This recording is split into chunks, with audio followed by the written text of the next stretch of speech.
새벽 예배에 나오신 모든 분들을 환영하고 축복합니다. 함께 찬양하시겠습니다.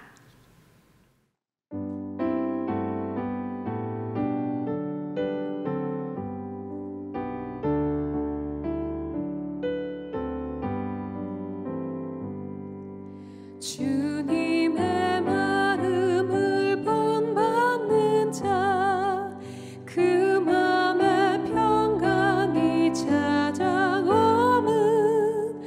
험악한 세상을 이길 힘이 하늘로부터 임함이로다. 주님의 마음 본받아 살면서 그 거룩하신 나도 이루리. 주 모습 내 눈에 안 보이며 그 음성 내 귀에 안 들려도 내 영혼 날마다 주를 만나 신령한 말씀 늘 배우도다. 주님의 마음 본받아 살면서 그 거룩하신 나도 이루리. 가는 길 거칠고 험하여도 내 맘에 불평이 없어짐은 십자가 고난을 이겨내신 주님의 마음 본받음이라. 주님의 마음 본받아 살면서 그 거룩하신 나도 이루리. 주 예수 세상에 다시 오실 그날의 무성도 변화하여 주님의 빛나는 그 영상을 다 함께 보며 주 찬양하리. 주님의 마음 본받아 살면서 그 거룩하신 나도 이루리. 다음은 모두 함께 공동의 기도 제목을 가지고 기도하도록 하겠습니다.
우리의 모든 기도에 응답하신 주님께 감사드리며 예수님의 이름으로 기도드립니다. 아멘. 오늘 매일 성경 본문은 요한복음 7장 53절에서 8장 20절 말씀인데요. 저희는 요한복음 7장 53절에서 8장 11절까지를 중심으로 말씀을 살펴보도록 하겠습니다. 먼저 요한복음 7장 53절부터 함께 읽도록 하겠습니다. 다 각각 집으로 돌아가고 예수는 감람산으로 가시니라. 아침에 다시 성전으로 들어오시니 백성이 다 나오는지라 앉으사 그들을 가르치시더니 서기관들과 바리새인들이 음행 중에 잡힌 여자를 끌고 와서 가운데 세우고 예수께 말하되 선생이여 이 여자가 간음하다가 현장에서 잡혔나이다.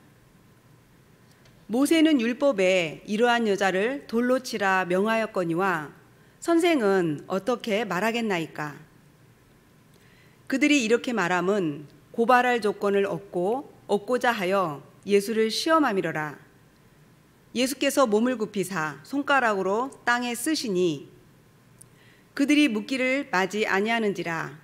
이에 일어나 이르시되 너희 중에 죄 없는 자가 먼저 돌로 치라 하시고 다시 몸을 굽혀 손가락으로 땅에 쓰시니 그들이 이 말씀을 듣고 양심의 가책을 느껴 어른으로 시작하여 젊은이까지 하나씩 하나씩 나가고 오직 예수와 그 가운데 섰는 여자만 남았더라. 예수께서 일어나사 여자 외에 아무도 없는 것을 보시고 이르시되 여자여 너를 고발하던 그들이 어디에 있느냐? 너를 정죄한 자가 없느냐? 대답하되 주여 없나이다. 예수께서 이르시되 나도 너를 정죄하지 아니하노니 가서 다시는 죄를 범하지 말라 하시니라. 아멘.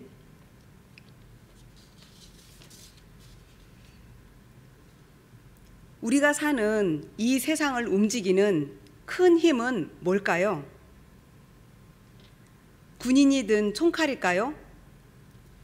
요즘은 유튜브나 SNS, 언론이 아닐까 하는 생각이 들기도 합니다.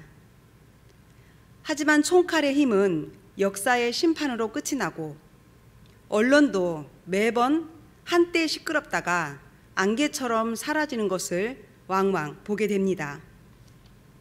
저는 말씀을 준비하며 세상을 움직이는 큰 힘은 오늘 예수님께서 말씀하신 나도 너를 정죄하지 아니하노라 라고 말씀하신 사랑과 용서가 아닐까 하는 생각을 해봅니다. 저희가 읽은 본문은 요한복음 7장 37절에 명절 끝날에라고 해서 초막절 명절 때 예수님께서 성전에서 무리들에게 말씀을 하신 후 이제 다 각각 모든 사람들이 집으로 돌아가고 예수님도 감람산으로 가셨다가 이른 아침에 다시 성전에 오셔서 백성들을 가르치고 있는 가운데 발생한 한 사건을 기술하고 있습니다.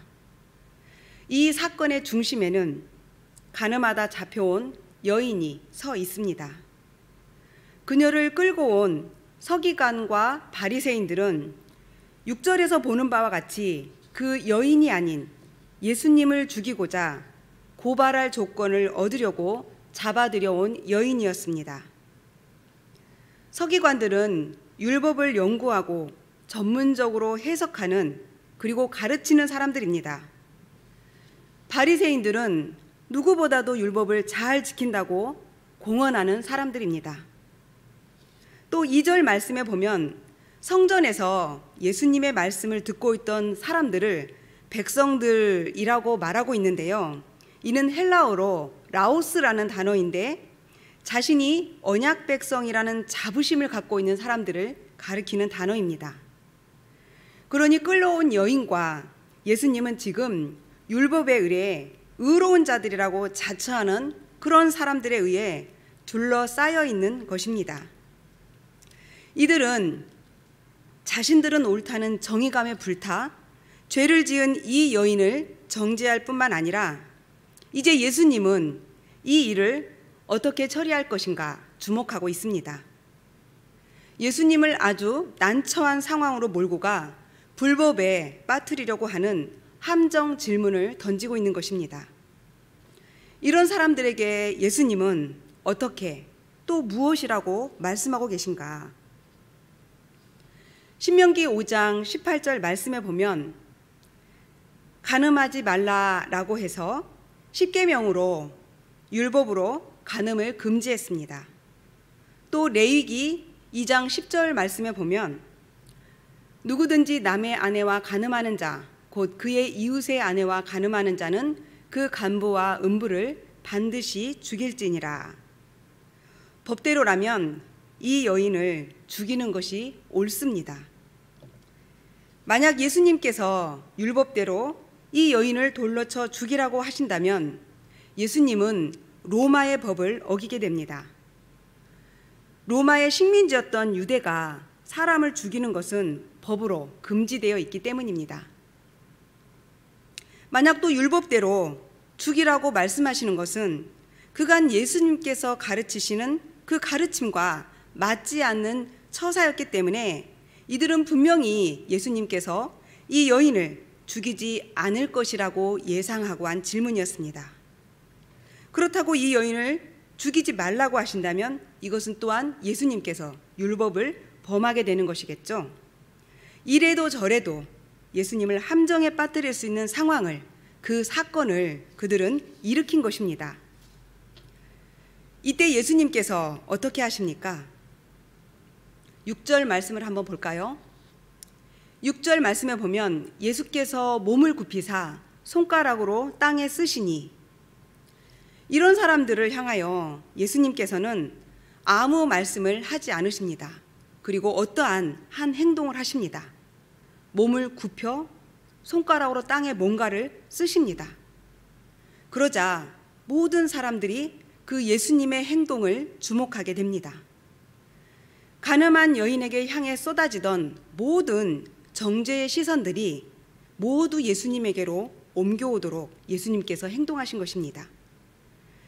예수님의 이러한 행동은 이 여인을 정죄의 눈빛으로부터 피할 수 있는, 숨을 수 있도록 보호하시는 행동이셨습니다.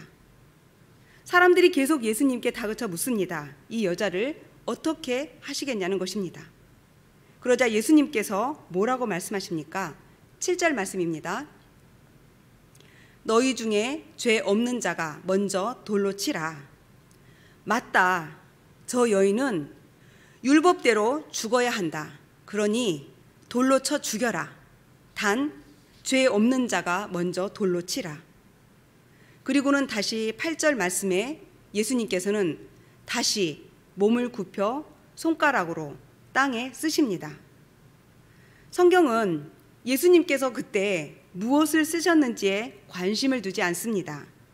다만 예수님의 죄 없는 자가 먼저 돌로 치라는 말씀을 들은 돌을 들었던 자들이 양심의 가책을 느끼며 어른으로 시작해서 젊은이까지 하나씩 하나씩 떠나가고 맙니다. 이 여인을 정죄하던 이들이 조용히 왜 사라졌을까요? 돌을 들여 치려 했던 자신의 형편을 돌아보게 된 것입니다.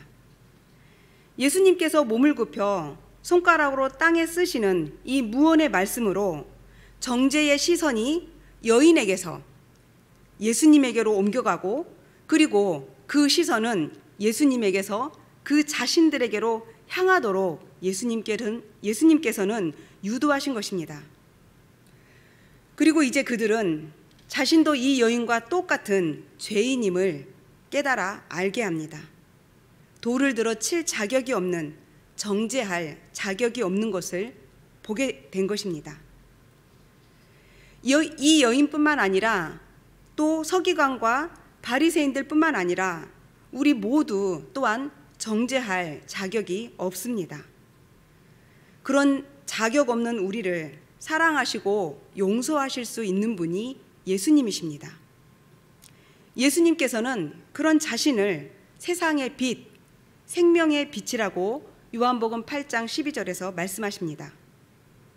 죄 없는 사람이 먼저 돌로 치라. 이때 돌을 들어 먼저 칠 자격 있는 사람이 누구가 있습니까? 예수님밖에 없습니다. 그런데 예수님께서 뭐라고 말씀하십니까? 11절 말씀입니다. 예수께서 이르시되 나도 너를 정죄하지 아니하노니 가서 다시는 죄를 범하지 말라 하시니라. 그리고 저희가 함께 읽지는 않았지만 15절 말씀에 보면 너희는 육체를 따라 판단하나 나는 아무도 판단하지 아니하노라 라고 말씀하십니다. 우리는 모두 불의한 자들입니다. 정죄할 자격이 없습니다. 제가 신대원에서 기독교 윤리학 강의를 들을 때 박일준 교수의 정의의 신학이라는 책을 읽고 충격을 받은 것이 있는데요. 정의는 실제하지만 환상이다 라는 말이 충격이었습니다. 늘 경찰서 같은 데 보면 앞에 써 있는 정의사회 구현 이런 거 보면 정의로운 사회가 있는 것 아닌가? 있을 것 같다라는 막연한 생각을 하고 있었는데 곰곰이 생각해 보니 우리가 그렇게 정의를 외치고 있지만 단 한 번의 정의는 실현된 적이 없다라는 것이었어요. 그러고 보니 이 정의를 실현하겠다고 그 정의를 쟁취하겠다고 폭력만 난무할 뿐이지 정작 정의는 실현되지 않고 있는 현실이 보였습니다. 지금도 정의로운 사회 구현은 까마득하게만 보입니다. 그런데 오늘 본문의 예수님께서 정의는 정죄를 통해서 그리고 법으로 힘으로 이루어지는 것이 아니라는 것을 보여줍니다. 의롭게 되는 것, 정의를 실천하는 것은 사랑과 용서라는 것을 예수님께서 친히 보여주십니다. 만약 그 자리에 있었던 돌을 들었던 그 사람들도 그 자리에서 도망가지 않고 예수님께 자신의 불의한 모습을 고백했다면 그들도 정죄받지 않았을 것입니다. 이 여인과 같이 예수님께 사랑과 용서를 얻었을 것입니다. 사랑하는 성도 여러분, 새벽 예배에 나오신 우리 모두 이 예수님의 사랑과 용서를 받은 자들인 줄 저는 믿습니다. 이제 우리가 할 수 있는 것은 예수님께 받은 그 사랑과 용서를 그대로 따라 행하는 것입니다. 그리스도교는 예수님의 죽음과 부활을 전한 사람들의 입을 통해 전해진 것을 믿는 것입니다. 예수님의 죽으심과 부활은 확인하고 증명할 길은 없습니다. 그렇지만 이 사실을 전하는 사람들이 어딘지 매력적인 사람들이었습니다. 그들을 통해서 예수님을 읽을 수가 있었습니다. 그 힘이 2000여 년 역사 속에서도 그리스도교가 있게 한 힘입니다. 그 힘, 그 매력이 바로 오늘 예수님께서 보여주신 사랑과 용서였을 것입니다. 그리고 그를 증명한 이들의 발자취를 따라가는 것이 그것이 곧 그리스도교입니다. 저는 이것이 오늘 세상을 움직이는 보이지 않는 가장 큰 힘이라고 믿습니다. 사랑과 용서는 우리 귀에 익숙한 단어이긴 하지만 실천하기에는 그리 쉬운 말이 아닙니다. 그러나 예수님의 이 말씀, 나도 너를 정죄하지 아니하노라 하는 이 말씀을 기억하며 오늘 하루 세상을 움직이는 이 큰 힘, 사랑과 용서를 실천하는 하루가 되기를 간절히 소망합니다. 기도드리겠습니다. 나도 너를 정죄하지 아니하노니 가서 다시는 죄를 범하지 말라. 주님, 주님의 사랑과 용서에 감사를 드립니다. 다시는 죄를 범하지 말라 용서하시며 오늘을 살 기회를 주셨음을 믿고 사랑하며 용서하는 빛의 자녀로 살아가게 하옵소서. 예수님의 이름으로 기도드립니다. 아멘. 우리 주기도문으로 예배를 마치겠습니다. 하늘에 계신 우리 아버지여, 이름이 거룩히 여김을 받으시오며 나라가 임하시오며 뜻이 하늘에서 이루어진 것 같이 땅에서도 이루어지이다. 오늘 우리에게 일용할 양식을 주시옵고 우리가 우리에게 죄 지은 자를 사하여 준 것 같이 우리 죄를 사하여 주시옵고 시험에 들게 하지 마시옵고 다만 악에서 구하시옵소서. 나라와 권세와 영광이 아버지께 영원히 있사옵나이다. 아멘.